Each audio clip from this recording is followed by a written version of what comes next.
Hello, my beautiful people, and welcome to yet another episode of Rise to More. I'm so incredibly excited for a variety of reasons, but today I have an incredible, inspiring, accomplished, motivating guest that all of you will go goo goo gaga for. Dr. Simone Xavier is co-founder of Sigma Beauty, a global makeup brand that she launched without any outside investment and turned it in one of the most biggest, largest makeup brands in the world. Simone, welcome to Rise to More. Thank you. Your bio is so much longer than that, and we're going to introduce that into Yes. the show notes. But basically, your background is in infectious disease Yes. research, and you're a veterinarian by trade. Yep. And then you launch one of the largest makeup companies in the entire world. Yes. Well, first of all, congratulations. Thank you. Secondly, I'm so incredibly honored that you're here. But my first question to you is, now that you're sitting here, Sigma Beauty is a household name. It's one of the most recognizable makeup names in the world. How does that feel? It it feels surreal, to be completely honest, to see what we've built in the last 17 years, my husband and I. Um, if I stop to think about it, I get nervous about it. So I'm always on the go, even when I get to our headquarters, I'm always like, you know, it's such a big building, and there's so much that we have accomplished working all these 17 years. The retailers we work with are like, the best really in the business. We do business with so many other different countries, and if I stop to think about it, it can be a little overwhelming. So I just don't. You just keep going Yes. forward, no matter what. Okay, well, we're going to talk about all of that, but for our audience on our videos, I just want to point out that we're wearing the same shoes. Yes. And we're just that if that's not a testament of like this is going to be a great conversation, I just love this That is so much. true. You look so lovely, and I Oh, was thank telling you. you earlier, and I love makeup, but I'm really not an expert in makeup. So when I watch tutorials, half the time I don't know what they're talking about, but I try. I try my best. Yes. And when I was preparing for our conversation, I went into my makeup, the kit, and looked at the brushes. I'm like, oh my God, I have two Sigma brushes. Yes, I felt yes. so proud. But it is a testament, I think, to the work, the marketing that you have done. Please take us back. I don't want you probably tell the story over and over and Oh, over it's again. okay. Yes. But you were a veterinarian and Yes. by trade and an infectious disease researcher, Yes. and you've now pivoted. So how did this all start?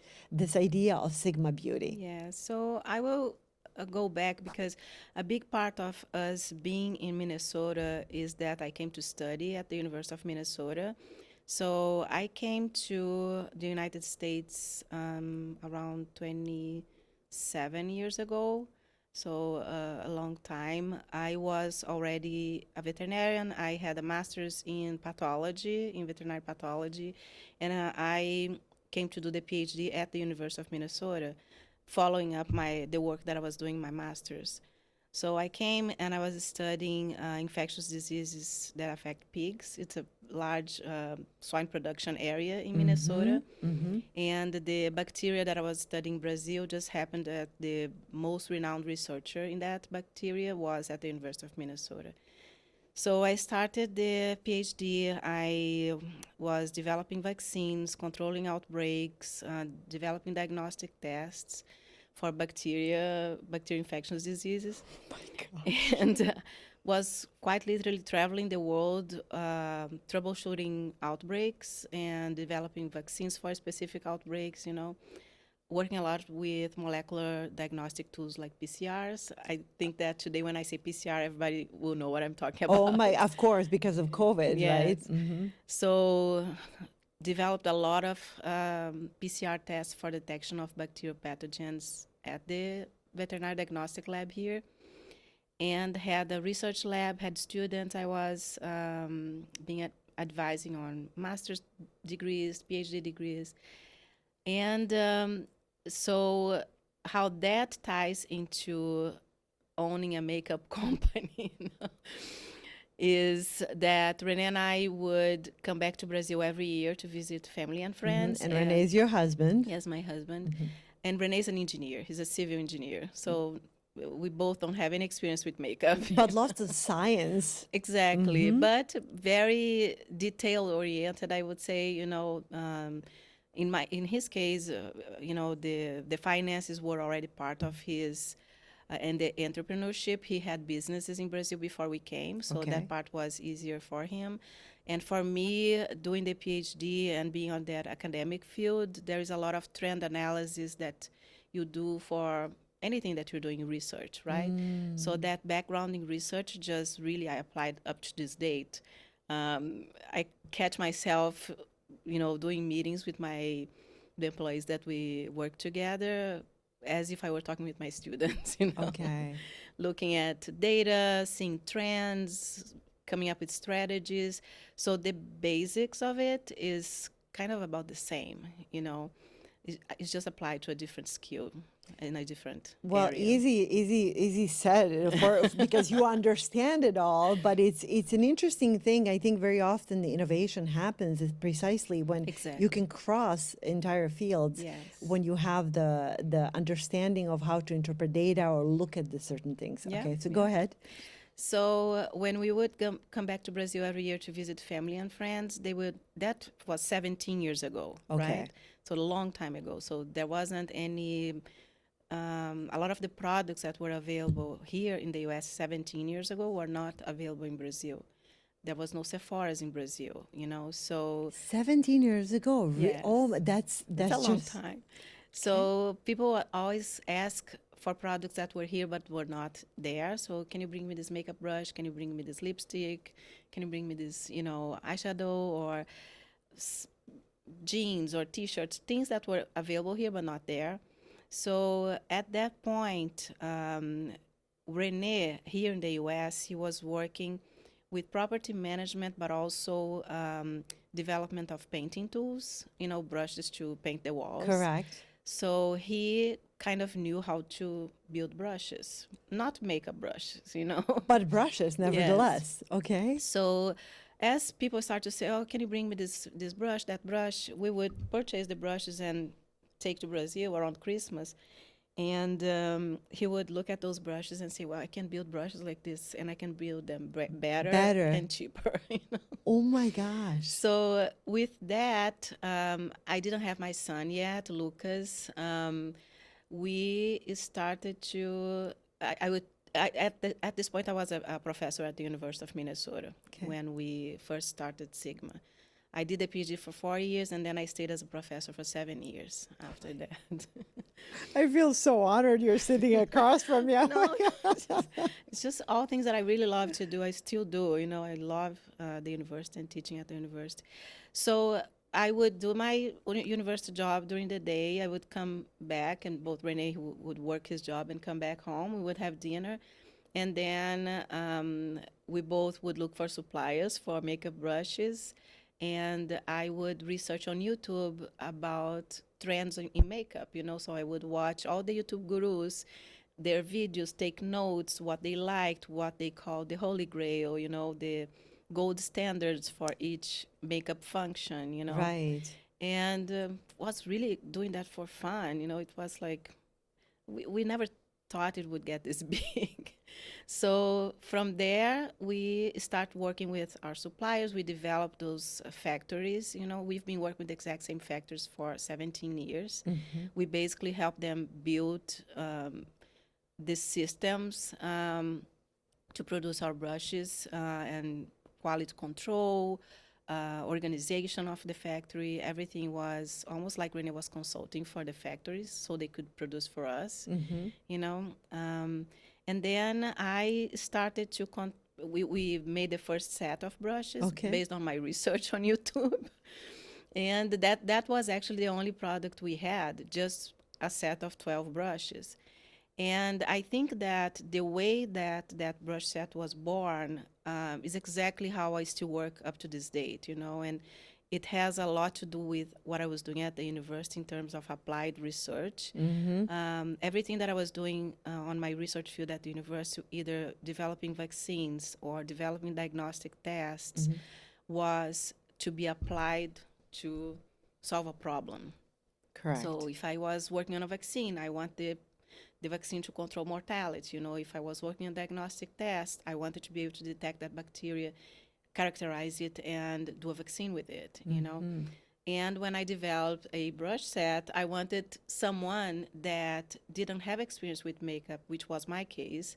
I didn't wear any makeup, Okay. When we started this, I was quite literally putting some lipstick and going to the university to teach. Okay. So I wanted someone that didn't know anything about makeup to have the perfect set based on data that I obtained from all the YouTube gurus that were applying makeup, the absolute best ones in one set, which was a solution for the client. So if they purchase, that's still our best-selling set. To this To day. this date, 17 years later. Oh my Because it has gosh. all the brushes you need to do your Yes. eyes and your face. So that, the way that we work up to now, when I do product development, it's always solution-oriented, is the main differential that we have for Sigma. Everything is the best solution you could have for that problem. So immediately when we launched that set, which was our only product really, I sent to 5 different YouTube gurus At the time. at the time. And I didn't know that companies sent products to the YouTube gurus to get videos out of them. Right. I didn't do that with that intent. I sent this, they were my favorites. A lot of good information I took to construct that set came from them. So it's almost like a form of a thank you. Oh, no, I wanted feedback. Okay. So Okay. Try it. Yeah, Okay. I said, look, I'm not a makeup artist. I'm a veterinarian. We produced these makeup brushes, and I want your sincere feedback, Okay. And I sent to my favorite gurus, and I thought they would answer me with an email saying, I like this one, I don't like that, I like this. And instead of answering me, one of these YouTube gurus, which is Makeup by Tiffany D. Okay. She's a Do big you one. remember her? I do. Yes, she was my favorite. Everything she would talk about, I would buy. Oh, you yeah. know? So she influenced me so much. So she, instead of answering me with feedback, she made a video with the brushes.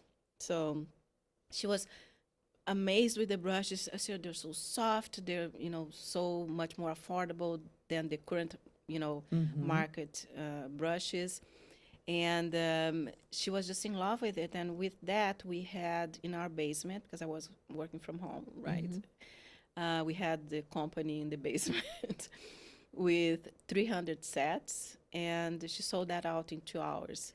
Oh my Yes, gosh. and then because of the demand that she created, it generated a waiting list of 2,000 people. So You knew you had a business right there and then. exactly. So when that happened, Renee immediately said, okay, that's a business and we'll have to focus on it. And he was, in the beginning, way more focused than I was, because I absolutely loved my university career. You were happy. Yes, yes, I really do. I still do, And I was, okay, I'm not going to drop the university. I'm going to continue working on it. You can, run this more heavily. So he did, after a few months, he did quit his job and started working more heavily on the development of the Sigma Beauty. And I still stayed at the university for another year because I loved what I was doing. I loved everybody. I loved the benefits package from the university. And I was insecure, about dropping something that I invested quite literally, I don't know, decades Yes. developing, which I was really having so much fun on my research field, at that point. Yeah. And but then it got to a point where Sigma grew a lot, and then I couldn't handle both anymore. So that's when You I, had to make the transition. yes, Was that transition hard, Simone? Very often, yes. we have to transition through life, like, Mm-hmm. becoming a mother, becoming an empty nester. We play these identities, so Yeah, to speak. exactly. But from you, an intellectual, a researcher, a Yes. professor, to Mm-hmm. move into becoming a full entrepreneur, did you Yes. struggle internally? I didn't really struggle with it. I think my family was surprised. You know, my parents, my siblings were, how can you drop this to go, develop makeup? They couldn't quite understand the dimension of how the business had grown. Okay. Um, but I have fun either way. When I'm excited about something, I just have so much fun with it that I was fine doing the university, but I also was excited about growing something new, very dedicated, very curious about what could be done in this industry that I had no experience with. You were So, just present. Well, yeah. it's so interesting when an idea is born, when something so exciting comes from almost out of just like, oh my gosh, it surprises me. There is a very quick adjustment. Very often, you don't have time to think, Exactly. and you Yes. have to move really really fast Yes. into action, so to speak. Mm-hmm. I'm curious for you, from that moment, 2,000 orders come in. Okay, we have a business, right? And Yes. very few times people talk about an aha moment or a eureka moment. Mm-hmm. And I don't know if that was it. When was the moment where you knew, like, wait, this is way bigger than we ever anticipated? Yes, I think that I would say when the largest retailers that we have today started to reach out to us wanting to sell Sigma in store, you know, Places like Neiman Marcus, Nordstrom. Nordstrom, Yes, Target. I think Nordstrom was the first one that. Go for the gold, Simone. So and still we have a great relationship with Nordstrom. Today we always work with them. It's special sets, So has been many years we work with them. But yes, I think that everything will happen really so fast. The first 5 6 years of the company were like a growth that was skyrocketing, and the main reason for that is that we were not playing by anybody's rules. Well, that's the beauty of entrepreneurship. Yeah, so Renee had many ideas related to how to market the products that were completely outside the box. I mean, we would flood YouTube with samples, which something that you do today with TikTok, for example, but we were doing it with YouTube 17 years ago, really just putting a Sigma brush on everybody's hands on YouTube. So you picked up on that idea, like you were the pioneers actually in that Yes. promotion and using the influencers on YouTube. Yes, and I mean, companies were working with influencers, but not to the level that we were working. Okay. We were very generous with sampling with influencers. Also, we were one of the very first companies to create an affiliate program.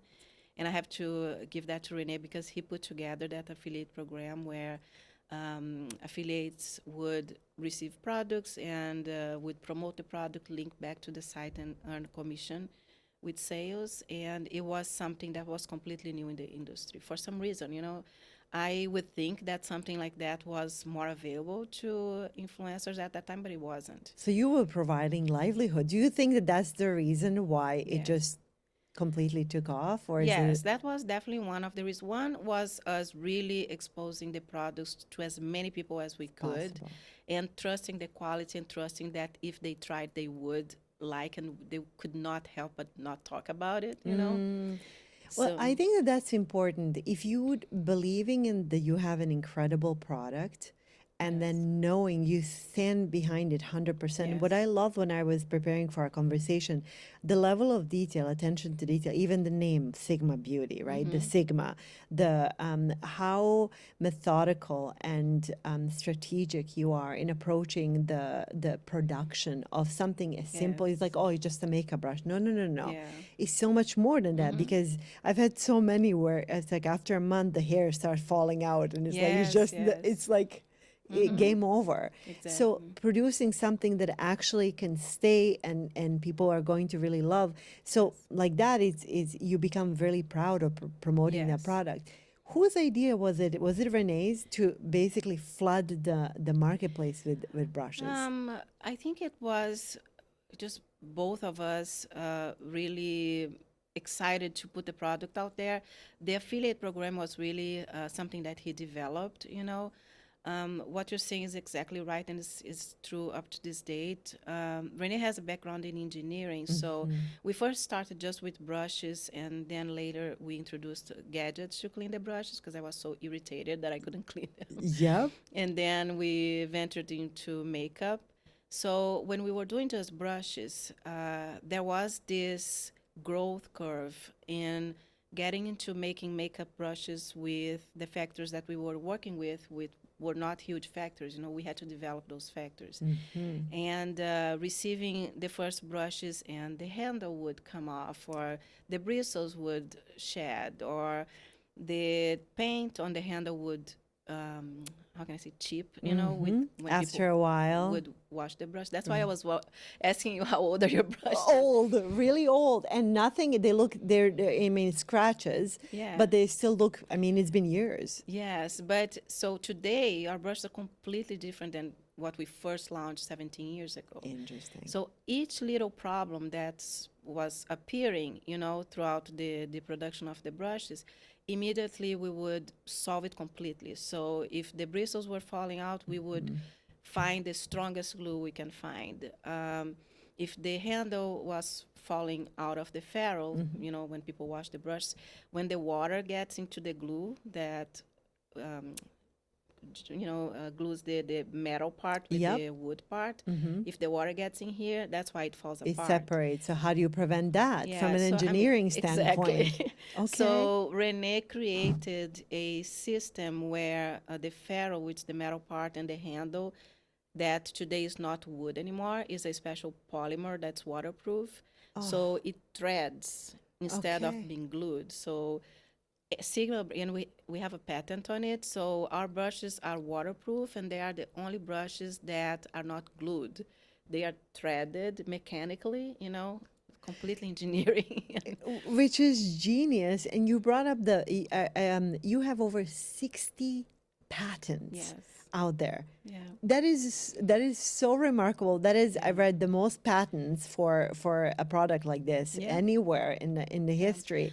I don't know of other company that has so many patents That is really incredible. in the makeup industry. Did you have the intuition right away to protect the intellectual property? Yes, because the fact that we're both of such a different background, you know, veterinarian and scientist and engineer, and that we were doing makeup, we were not constricted of doing what was done before. You know what I mean? So if we encountered a problem, we created a solution, and inevitably that solution was completely new. And since it worked, we started to having to protect it. So we were protecting the functions. So all the patents that we have, the majority of them are utility patents, meaning that what's really protected is the function of it. It's not the look of Got it. the product. So the function of threading the ferrule. No one else. Yes, no one else can have it because we have the patent. Then Renee invented something to dry the brushes faster, which is like a tower. I saw that, and it was so interesting. People were like, "That's never going to work," and he's like, Exactly. "You don't." It's like, just wait. Let me show It was you. very counterintuitive because that was his project too. We knew that brushes, so they don't get damaged, you have to dry them upside down. So he created a tower where you slide the brush on an elastic band and then you snap it on a silicone holder, so it dries like upside down, so the water like goes down, Yeah. right?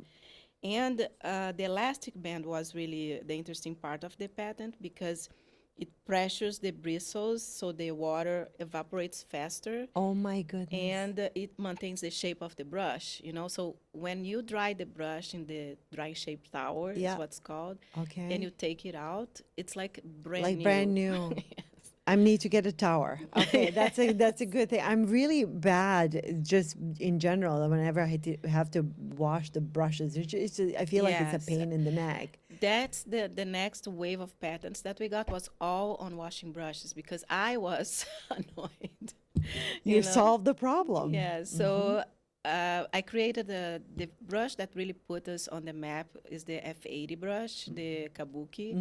It is the it was like we've sold over 1 million of these brushes, you know, Unbelievable. lifetime.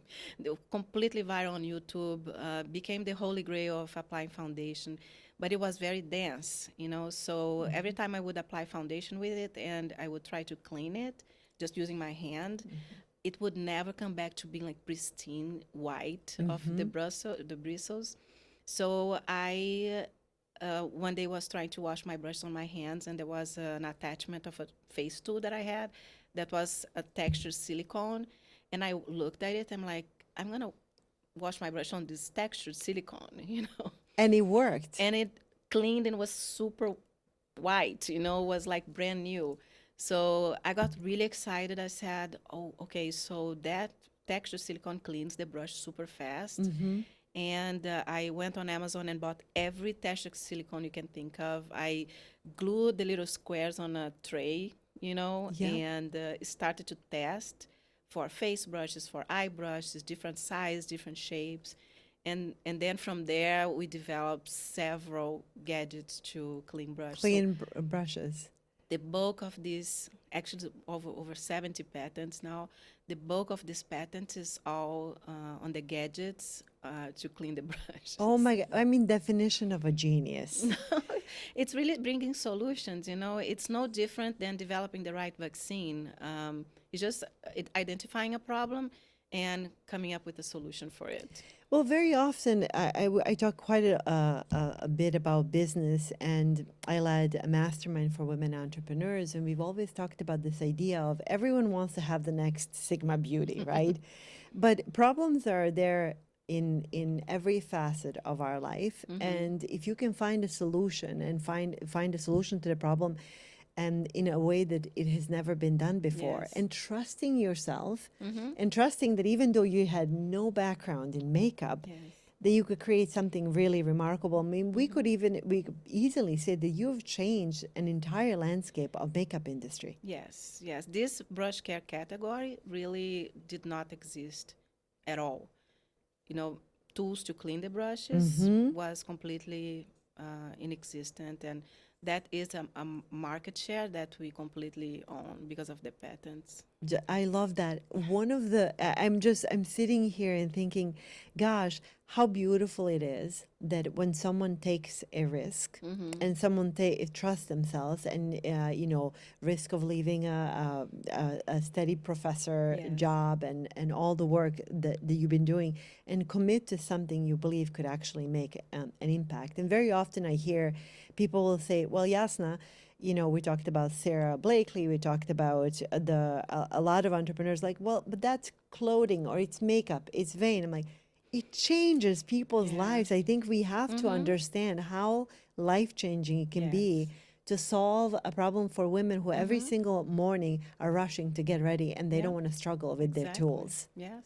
And that was me, you know, I was rushing to get to my university job. Every day, right? Yes, as I was, you know, concomitantly running both things at the same time. I was in a hurry, so I did not want to waste my time, and I kept inventing things. Me and Renee together, you know, there was a lot feedback back and forth on how we could do things more efficiently, and that actually worked. So that's why when we launch a product in the market, we're sure it's going to be a success. There's never been a time where something was a flop, you know. Because you've done your due diligence. Exactly. I would never put something in the market that I didn't believe in it myself and that I didn't know for sure that is a solution. It's the best solution, you know. But that's also a testament to why you're so successful, right? Yeah. I'm a really big believer that when you do right by people, Yes. the you're blessed many times over. Mm-hmm. And you know, entire series that we're doing on the podcast is really conversation with the greats. Mm-hmm. And there are people like yourself that from a veterinarian and a professor and infectious disease specialist and a researcher background coming into the makeup. You're not you talked about like I never wanted the limelight, or No. didn't want these were not my dreams. And then those are precisely the people I believe should have the success and the power, because they know that we know that they're not going to abuse it, and they're Yes. going to do right by people. Mm-hmm. I do feel like I do this as a service, really, you know. And it's not only, I mean, it started with the brush.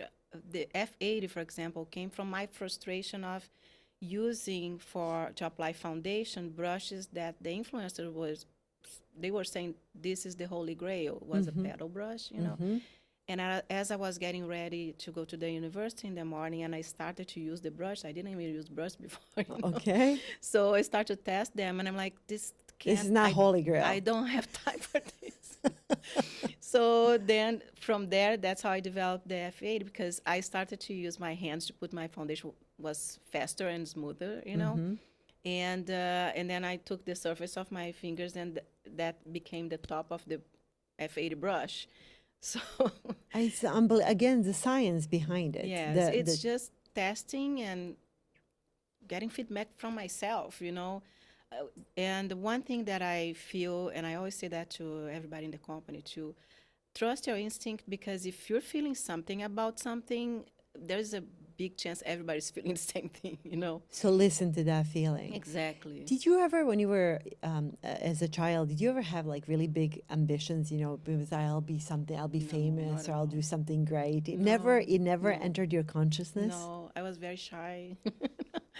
No, I didn't really. My dad is a veterinarian, so I kind of followed on his footsteps. Okay. He was in surgery of large animals. I did not have the stomach for it, so I went on a different area in veterinary medicine, which is infectious diseases. But I wanted to. I didn't even have and never really do to the aspiration of being the best on anything. It's just something I enjoy doing. And it's not that I'm aiming at being the best. I'm aiming to do the best I can, you know. That's so beautiful. Yes. You know, given that now 17 years later, I mean, you have achieved such, I mean, by all accounts, you have a successful company and you are a success, and people have called you genius. And now, but I understand why. It's geniuses are people at our time that come up with solutions that help masses, and you've done precisely that. However vain people may think it is, it's the thing that women use every single morning and makes their lives easier when they're handling children and work and everything else in between. I'm curious, you know, I assume you live very comfortably. The fears of that retirement package or the benefits are no longer relevant. What has changed about you? What do you think is most important? I think that, I mean, you probably will be surprised with me saying this. I don't think I changed anything. I think I'm still the exact same person with the exact same values and the exact same way I do things, you know. I think that me, Simone, authentically have always been the exact same person and will continue to be the exact same person. Nothing that I do is for no other reason other than delivering excellence, you know. Not seeking anything out of it. I just want to do the best I can, and I want people to feel that whatever we are providing to them is the most useful that they could have had, and that what they paid for it was worth it. That's, you know, my goal. Now, have I learned a lot throughout running a business for 17 years? Learning how to keep employees motivated, learning how to respect their skills, making sure that I can allocate employees to the best of our ability on something that they're excited to do every day, you know, and letting people shine and grow and develop and flourish into something that they didn't even know they could do, you know. So that part is something that I enjoy. I am proud when I see someone growing in the company and becoming something that they didn't even know they could be, you know. So that part of me really developed, you know, which is basically just working with people, I guess. Yeah, you're when you're speaking, it sounds like it's almost a spiritual practice. Being of service. I am doing service, you know, and having the desire and intention to build other people up. Yeah, I mean, it's written in all the holy books, and our teachers have been talking about it. I'm curious, do you have a personal manifesto or a mission or where your faith comes from that really guides you in how you handle the business and be of service to others? Yes. So this is really not lifetime for me, but something that recently have developed is really believing that everyone is myself. Everyone is, how can I say, it's a mirror of me. As everyone is as important as I would think I am. Everyone is as important as anybody else, and everyone. There's no hierarchy, you know. So to me, everyone is super important. So what changed? Where does that come from for you? It came from spiritual development. Okay. Really. Oh, can we go there, please? I've never talked anything about that. I don't know if I want to be going towards that route completely, you know, but I think that in the past maybe 5 years, there is a lot of spiritual development that I've done myself, a lot of studying, a lot of listening to teachers, I would call, you know, in spirituality, and just learning respect, really learning to elevate others, you know. Yeah. And honestly, the more I focus on that, it is so much fun for me to meet someone new, you know. And every time I meet someone new, I'm like, how can I elevate this person today? You know, it's a little game I play with myself. That's really beautiful. And it's making me tear up a little bit because in a world that is so focused on me, and what's in it for me, very few people fill their cups and then say, how can I uplift others? And that's really rare. And I feel like in 2020, for good or bad, we were broken apart. And something happened. Yes. There was like a massive awakening that where Exactly. I saw the vision. I'm like, wait a minute. I needed to go deeper within myself. So that was 2020 was actually an incredibly That's the awakening time. Was that for you as well? Yes. The 2020? Yeah. It was really interesting. What have you discovered about yourself in that stillness? And you know what I'm talking about. There's so much I've learned in the past 5 years, you know. As much as I wanna give and uplift others, you know, I learned to do the same for me. I think that was one of the most important things that I've learned in the past 5 years. I have always put myself last or extensively help people when I could, but would not do the same for me, you know. Didn't have many boundaries, just being an empath and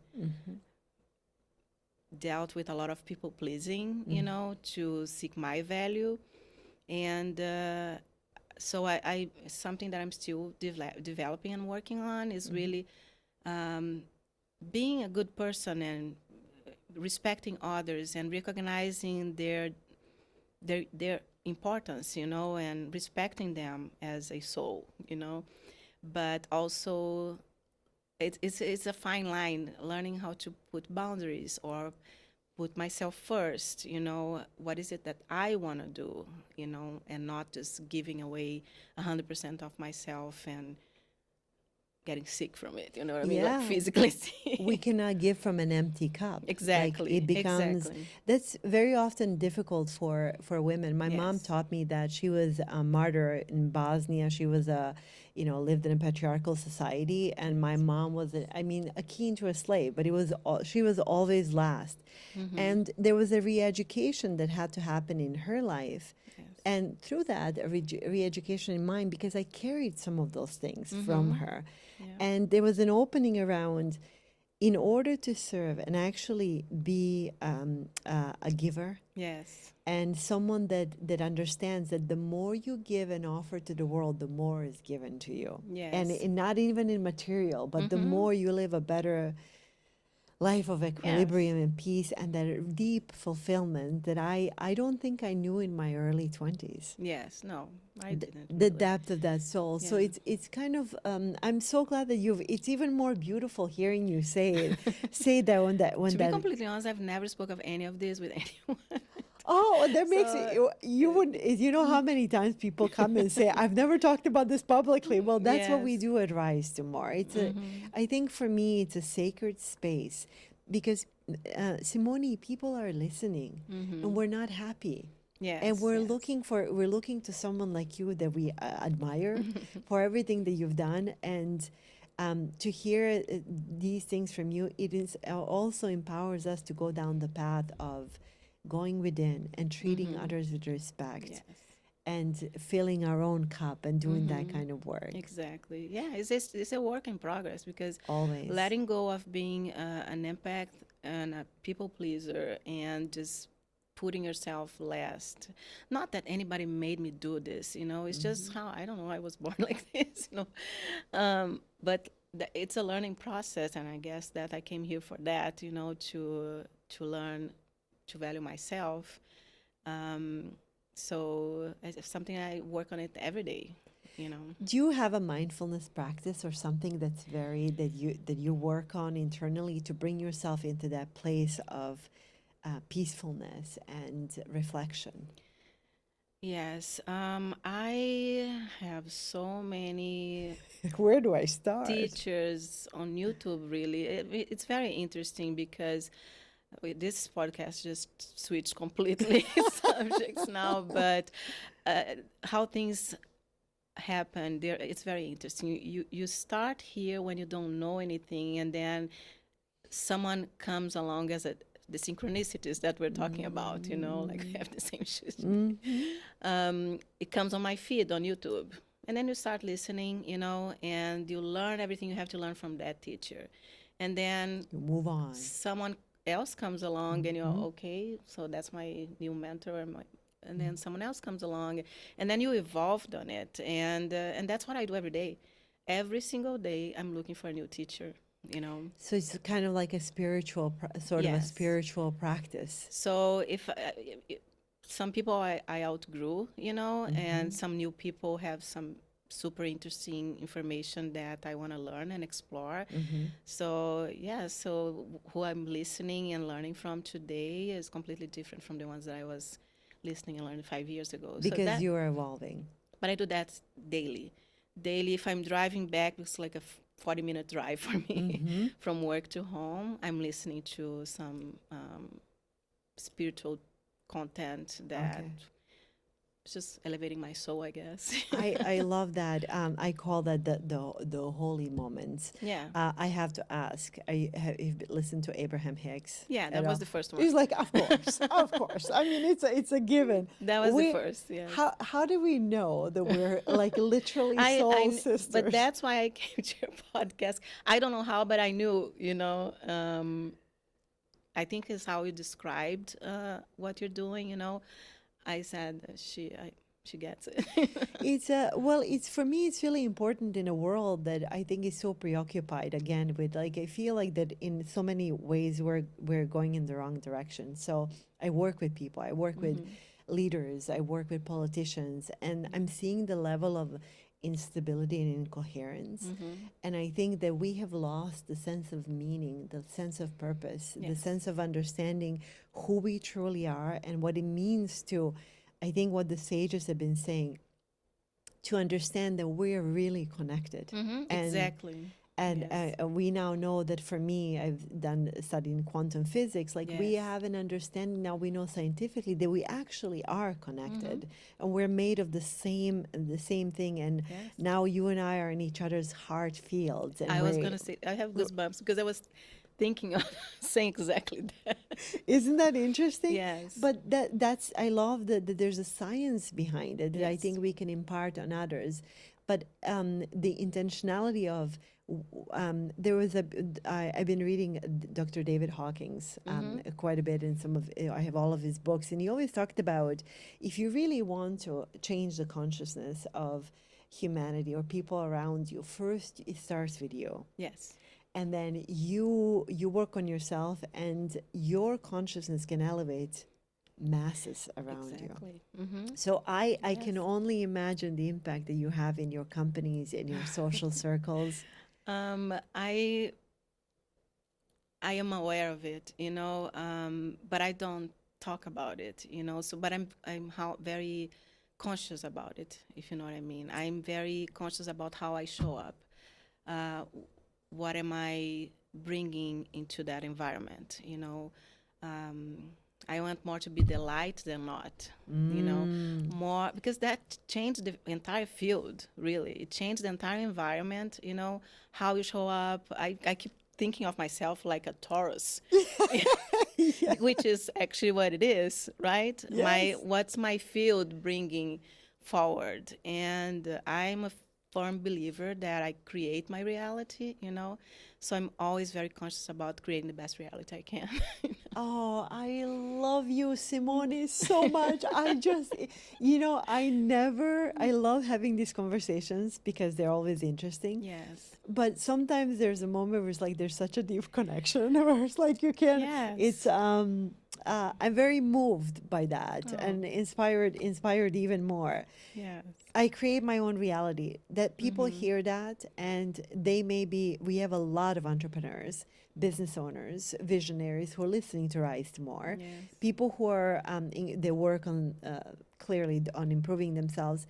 And sometimes they don't believe that they can create their own reality. Oh, yes. Any words of wisdom from where you're sitting to someone who has a dream? Believing it. Starts with believing. How do they believe it? Do you have any particular yourself, any practices? This is a very known practice. I didn't invent this, but I visualize what I want. Okay. So every day, at some point of the day, if I'm going to sleep or if I wake up and I'm in a good mood, I visualize exactly what I want and where I want to get to, what my, people say sometimes the universe show me how good it gets. Yes. Right? How good can it be? Yes. And then I am for that. I know, like, I love nature, for example. I love animals, birds, the sea. So I visualize myself in that environment.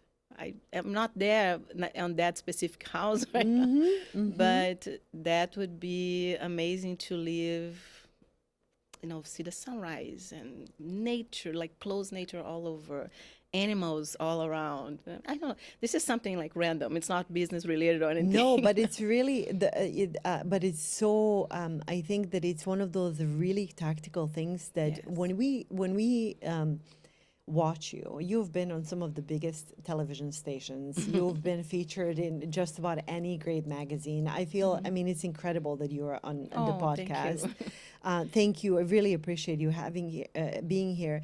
People want to hear what is it that the greats do. And one of the things that I've learned in working with people who blow me away is that there are certain things that they do. They're like, well, it's not like I invent. It's not a big deal, but it's a really life changer. Yes. I think we have to remind others, from you, what I'm taking away, we're all connected. I strive to be the best person that I can be.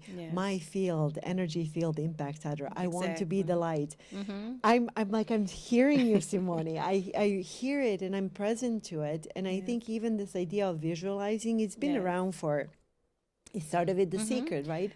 But people But still don't do it. I never believed in it. I thought that was woo-woo, Normal? I was a very scientific mind, so to me nothing of that was, I mean, I know of The Secret for years really, but I thought just like, no, that I don't believe that. Yeah. But as this entire journey of learning so much about spirituality, but since I have a scientific mind, as quantum physics starts to enter the chat, and you can really prove a lot of what is said in spirituality, then is when I really say, okay, there is, There's something there's here. data that proves this, and I'm going to explore it.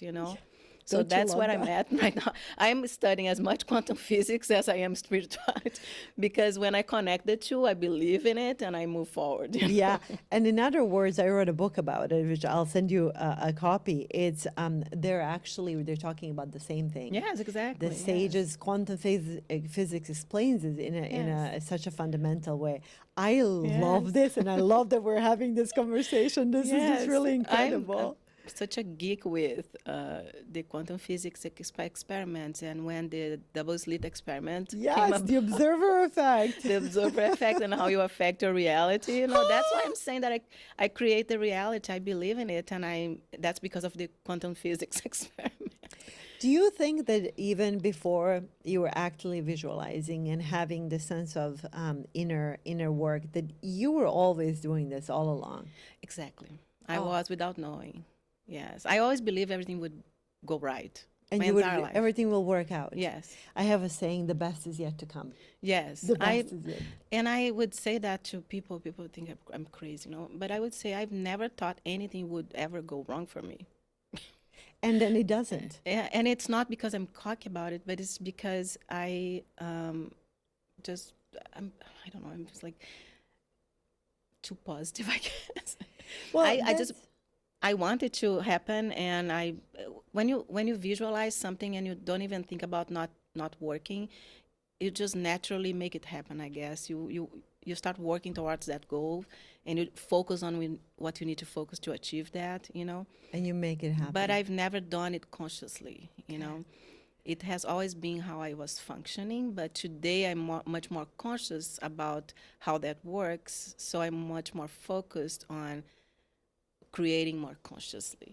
So now that you're creating more consciously, and we already know that you're a genius No, I'm not. and a beautiful soul sister, I am just so tickled by this unexpected a detour. Unexpected I turn. just love it so much. If you're looking at Sigma Beauty and you're looking at the future and all of the things that you're yet to accomplish, what do you see, or what are you envisioning right now? I want to expand a lot. I know exactly how I would like to expand. But there is something very important about everything that we're talking about. In order for you to visualize something that you want to reach and not be anxious about it, not be mad that you didn't get it yet, or to be impatient with it, you have to let it go. So I'm going to say it's a bit cliche, because especially if you are in the spiritual community, living in the present, living in the moment, living what's today, and just focusing on that. And yes, you can daydream about something that you want, but you can't be a bit too attached to it in a way that you're so upset that if you don't get it, it's going to be the end of the world, that your frequency doesn't match it anymore. Now people are going to think that I'm crazy. No, this is, again, there's a science. I wrote an Yes. entire book that explains, it's kind of like the law of attraction explained to Yes. quantum physics. I really understand what you're saying. In other words, when we are anxious, we're incoherent. There we Yes. have, the frequencies that are not in phase, Yeah. and then they're all over the place. So we cannot Yeah. resonate with them. It's like jagged, Mm-hmm. and then we're in friction with everything around us. It Exactly. affects our mood. It affects, Mm-hmm. and we cannot be present in the Yes. moment. So you're again, there's a science behind it. So Yes. you would like to expand. How big would you want to see Sigma Beauty get? I think that, I mean, we are already in so many great retailers, really great partnerships, that we enjoy so much working with them, nationally and internationally. There are regions we could expand more. I would like to expand more in the Middle East. Okay. Uh, I don't know. I want to continue to focus on, it's like now I'm going to get detailed on the business itself because in the past 3 4 months I've been working on reworking our entire assortment, making the brand more cohesive, just working with SKUs or products that are the absolute top sellers that if our retailers obtain those products, they don't have even to be concerned about it. We Mm-hmm. know they're going to sell. Mm-hmm. So just working on restructuring the business, organizing our partners that we have plugged into the business, um, organizing our assortment, continue to produce products that are really making a difference in the Mm-hmm. market. It's more of a growth as a brand, Mm-hmm. a maturing of the brand than taking over the entire world. Okay. It's more working on the maturity of the brand. I think that's what I would like the next step to be. Okay. Do you think that you would have hopes of being acquired by a bigger company, or I this don't is know. your baby? I hear those stories all the time. Several companies that started with us were already acquired or had investors really early Mm-hmm. in their journey. I know we are very unusual because we've been doing this for 17 years with no investors No and outside no investment at outside all. Just investment, no outside opinions. so isn't that delightful? And I think we've have been able to accomplish so much just by doing what we felt was right, Mm-hmm. with our, unusual background. Mm-hmm. And we're still having a lot of fun with it. So, yes, maybe something will happen in the future, but we're still, every time we think about it, something great comes along and we're like, oh, let's just wait for this. And right now, we're super excited about expanding our Amazon business to 10 new countries in Europe. There's some great opportunities coming up in September. So, Okay. So it's like it's never ending, right? yes, there's always something exciting going on. I love that you use the word exciting. Very often people say I'm really busy or it's overwhelming, but Yeah. because I think that you are fine, you are in a moment of resonance. You're Yes. highly coherent. You can take everything that comes and really see it for what it is, Mm-hmm. and work with that. Have Yes. you ever, in the 17 years of running a business, has there ever been a moment where it felt like this is just too much? I don't know if I can handle this. Um, Not really. Um, no. I have always been as dedicated from day one as I am right now. So when the challenges do arise, how do you Yes. and Renee look at it? How do you like? Is there like a process in how you respond to something that comes up, or I just trust that it's gonna work work out. out? This is my best and Yes. favorite So, business model. so I quite honestly don't stress about anything nowadays. Uh-huh. Maybe I did stress a little bit more in the beginning when I wasn't. I mean, I really never really stressed, to be completely honest. But nowadays, I just, and this it's something that I do with anything in my life. I do the best I can, and I welcome the outcome from it. And I don't, how can I say, I forgive myself if it didn't work as it should. I have No attachment. no attachment. And Yes. I mean, there's a really, I think, levity around that. There's a Yes. freedom, Yeah. because we do carry so much. We're second guessing. We're Mm-hmm. constantly worried, and there's an incredible freedom being like it's going to work out Yeah. in any way that it can. There's is going to This will be. develop as it As it should should. develop, as anything in life will develop the way it should develop. I think every single thing is a great lesson to be learned. You know, I don't see problems as problems. I see them as opportunities to learn something, to try to come up with a solution for it. It's the same thing as, you know, we have an outbreak and we lost 1,000 pigs. So How are we going am I going to? to sit and cry about it? You Yeah, know? or I'm going to get to the solution of it. Exactly. Or I'm going to start working on the solution of it and make the best I can out of the next time that happens, you know? Okay. So, So then I would be amiss in not asking this of you. In the world that we live in today, with there is more, because the more information that we have, that I don't think we should have access to so much information. It's making us crazy. There is a level of incoherence Yes. and in the world. AI is forging forward faster than ever. I'm curious, from someone as wise as you are, where do you, but truly, where do you see business going? Where do you see the world going? And is there any words that you would have to share with the audience who I think are really, people are very uncertain about the yes. future? I mean, it is true. You know, having AI get to the point where it is right now, it does affect a lot of jobs, you know. It has really facilitated and expedited development of anything in business so much. Just quite literally simply having ChatGPT available to give you an opinion on anything, you know, or writing copy or revising things that I was just doing like a few hours ago, revising our entire brand deck, or, you know, that we present the brand and gives you great feedback. So yes, I think that, and I mean, the job market right now too is not the best. And I guess some of it really has to do with how evolved AI has become and helpful to businesses, you know.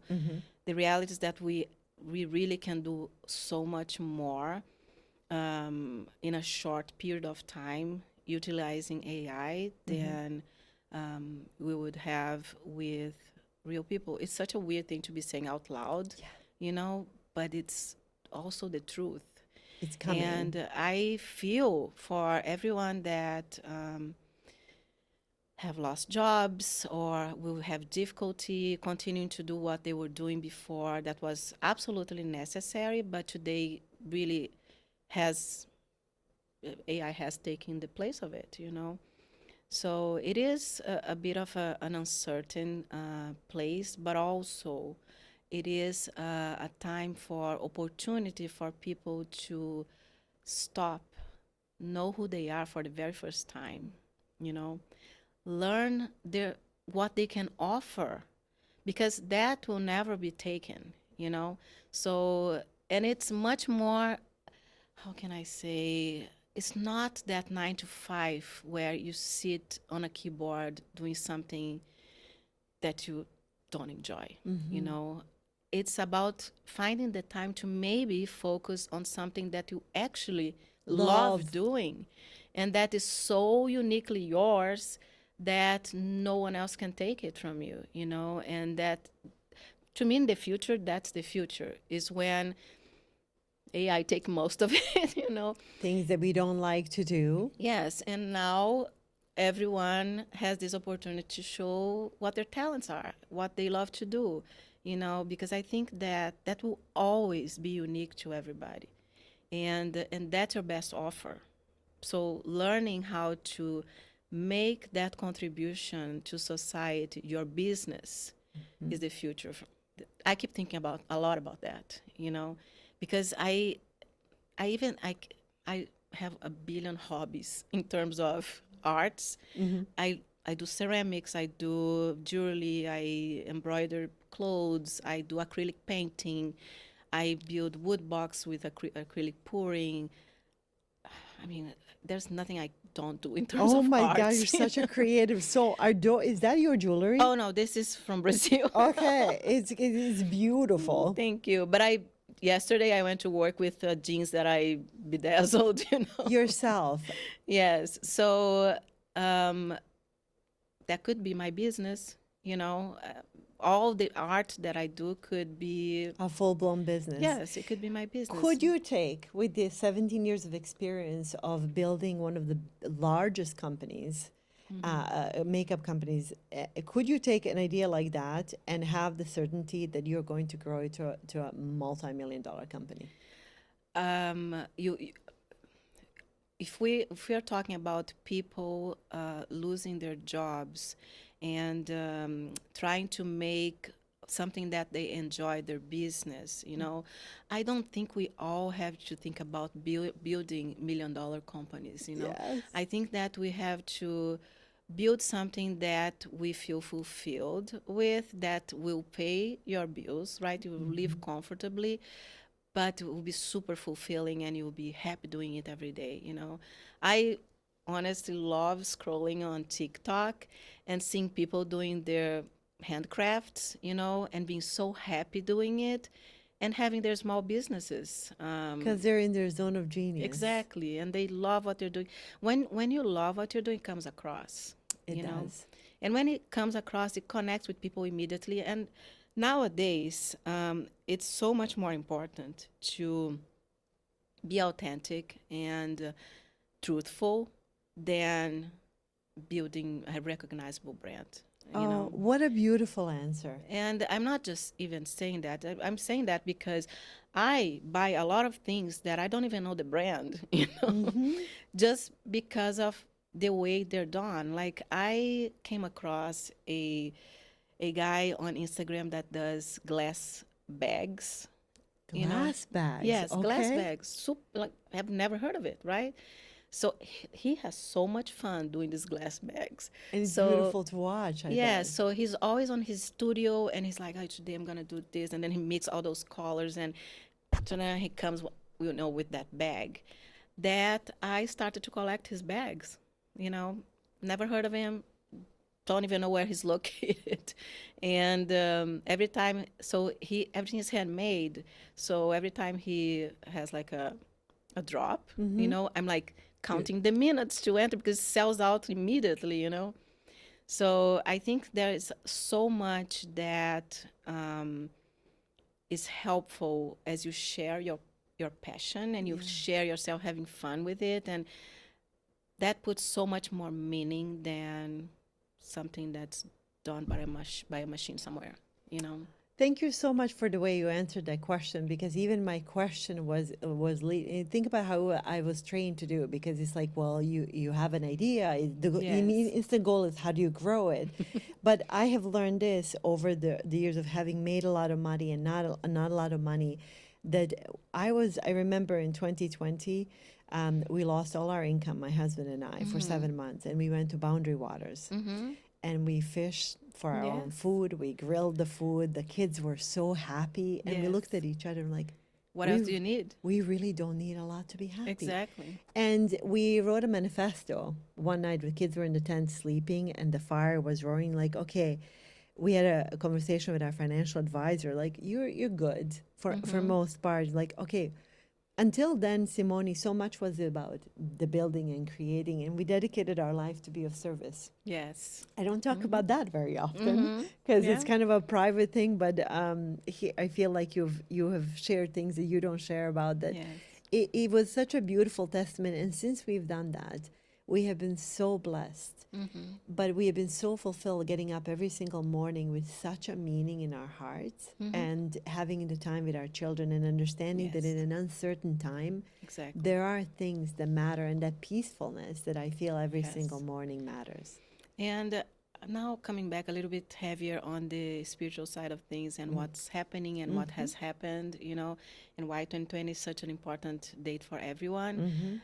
It's the awakening, It it's stopping you from doing something that you shouldn't, to start putting your time on something that you should and that you came here to do.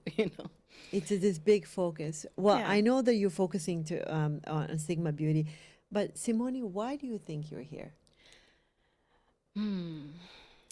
I First, I think I'm here to develop myself. I think one of my biggest missions is really to value myself, and learn to put me first. Not in a selfish manner, but almost to give as much importance to me as I give to everybody else. Yes. I think that's my biggest lesson that I'm here to learn, but also to continue to inspire people. Well, you sure done that right here on this And not on conversation. purpose, but I think I came with so many artistic gifts, and I'm always think of, like, it's almost like a dream that I want to realize is having a studio where I can have several stations of different arts, and people can just come and choose what they want to do that day. Oh my God. Please think of me when you build it. I will be there. We will come. Yes, actually, and I've been thinking, talking a lot with my employees, because we have a big room in the back of the building that every time I get in there, I'm like, oh, this would be such great, like, stations, and we could do all these art projects here. And I promise them that I will find a day to do an art project with the entire company, and maybe that's the day you can come and learn some I art. would love that. I would love that. Here I am inviting myself. Yes. I've been told now that we're way over time. Oh, But time interestingly, flew. can you believe? No, not that it flew. We went way over. I can't believe it. I feel we just sat down. Exactly, but time Time Time flies doesn't when you're having exist. fun. That's true. That's very true. Simone, what does rise to more mean to you? Rise to more, I think, is what I'm trying to do. I think that's my personal mission. Never really trying to beat anyone to it, but just um, being inspiring to myself and to others, if I can. In a still in a humble manner, without any agendas. That's beautiful. I feel like I could have a 2 or 3 hour conversation with you. I want to respect your time. Again, I'm so honored. Out of all of Thank the you. platforms you've gone on, thank you so much for Yes. taking the time. And it's an interesting, as I'm sitting here, so many questions that I didn't get to ask. Like, I asked all the questions that I was supposed to. Good. Yes. And Exactly. and Just so trust the it is, process. right? Yes. Thank you Yes. so much. All the success to you. I suppose my very, very last question is to the audience. A lot of us, majority of my audience is women, smart, successful, capable. What can we do to support you and your brand? Oh. Besides the obvious, like purchasing the brushes, which we're going to be If selling and you promoting. so feel called to try anything from the brand, I would appreciate you giving me feedback on it. Can we improve anything? Did you like it? Do you have any other ideas that I could develop to be helpful? So yeah. Well, we're going to do that, but we're going to do a lot more than that, and we're going to do a little bit of a gifting to our audience, but also Good. really in supporting you, encourage everyone to try the quality product. And if you've heard where Yes. that attention and where the intentionality came Yeah. from for creating something like that, that's worth supporting, because I think it comes from a Yes. much higher place. I feel that I don't even think of the products as the products. I think them as little missions, Right? themselves, because each of them had so much care and a story behind and a thought process. And when they're released, it's mission accomplished. Oh, I love that. Well, I will do my very best to do a sort of review, which I do not do. So I'm going to be inspired by you, then not and say I'm not an expert in makeup, but here's how I do it. And I promise you that I've never. It's not my Thank jam, but you. I'm going to do it in honor of you.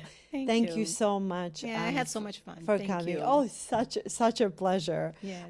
Folks, thank you so much for tuning in. I could sit here for probably a few more hours, and I'm just so honored that someone as great as Dr. Simone took the time to share with us not just the business and the creation of something that was so incredibly helpful to so many of us, but also the soul of who she is. Because when you know whose you are and that we're connected, I really do believe that we end up making the world a better place. And in the world that we live in right now, it can feel sometimes so heavy. So Rise to More today, this episode, is a place of possibility for optimism and for hope. So thank you for tuning in and for helping us rise to more.